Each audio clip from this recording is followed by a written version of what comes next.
My name is Laura Harriet. I am a Southwestern University alumna from the class of 2017. It is my pleasure to bring to you the celebration of 70 years of the Lois Perkins Chapel.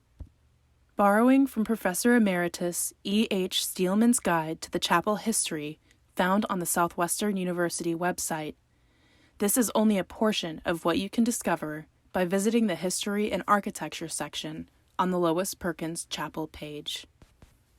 My family's connection to the chapel goes back to the very beginning, when intentions of a gift for its construction were announced by Joe J. and Lois Craddock Perkins of Wichita Falls, Texas, during an alumni dinner on March 13, 1943. Joe and Lois were my great-great-grandparents. They envisioned a magnificent church built of native limestone, standing 3 stories high, to be used for worship services and other university events. The chapel was named for my great-great-grandmother, Lois Perkins, who attended Southwestern from 1908 to 1911. I am proud to have followed in her footsteps over 100 years later. The chapel's beautiful design is a central landmark on the campus of Southwestern University. It measures 175 feet long and 47 feet wide.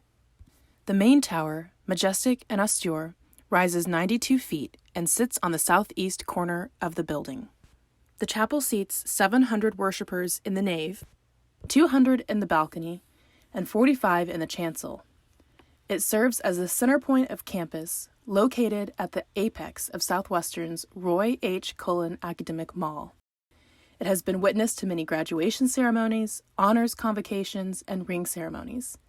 It has seen the union of many of our Southwestern sweethearts and has reverently honored those who have passed in memoriam services.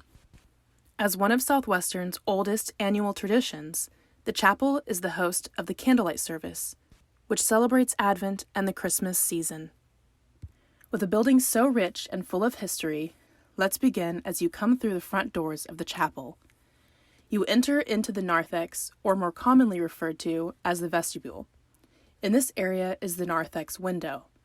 Looking at the window from inside the chapel, the figures at the top of the window represent the Beatitudes of Matthew, chapter 5, verses 3 through 12. Poor in spirit, they that mourn, the meek, they that hunger and thirst after righteousness, the merciful, the pure in heart, the peacemakers, and the persecuted. The large central figure represents Christ blessing the multitudes through his ministry of teaching, preaching, and healing. Immediately surrounding him are figures representing his 12 apostles, and beneath him are figures representing those to whom he ministered. This is the largest and most impressive window in Lois Perkins Chapel. As worshipers proceed into the chapel, they enter the large room called the Nave. This is the main part of the building where the congregation sits during the service. The upper walls of a church containing windows for lighting the interior are called the clerestory. On the west side of the chapel, the clerestory windows feature reformers and educators in Protestantism, including John Wycliffe, John Huss, Martin Luther,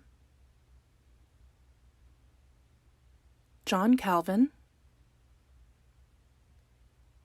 John Knox, Roger Williams, and George Fox. On the east side, the windows feature leaders of British and American Methodism, including John Wesley, Charles Wesley, Francis Asbury, Thomas Coke, William McKendry, and Martin Reuter.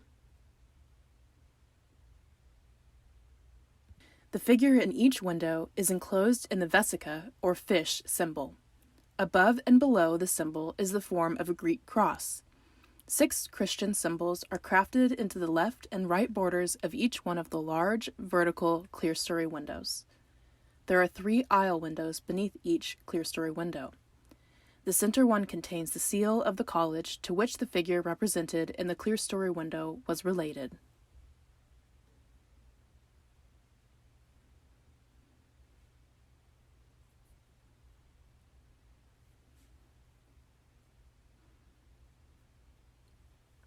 At the north end of the nave is the apse, which includes the chancel and the sanctuary. The lectern, pulpit, pulpit chairs, choir seats, and organ console occupy the chancel area. At the north end of the apse is the sanctuary.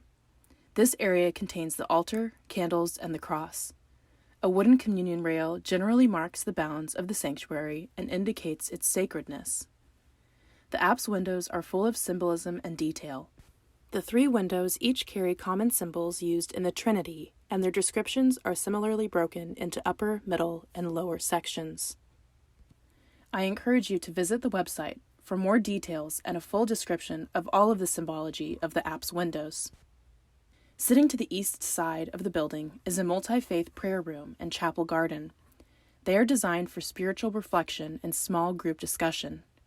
The three small windows, formerly in the apse of the chapel, are now housed on the north wall of the lounge. Each contains the seal of Southwestern University.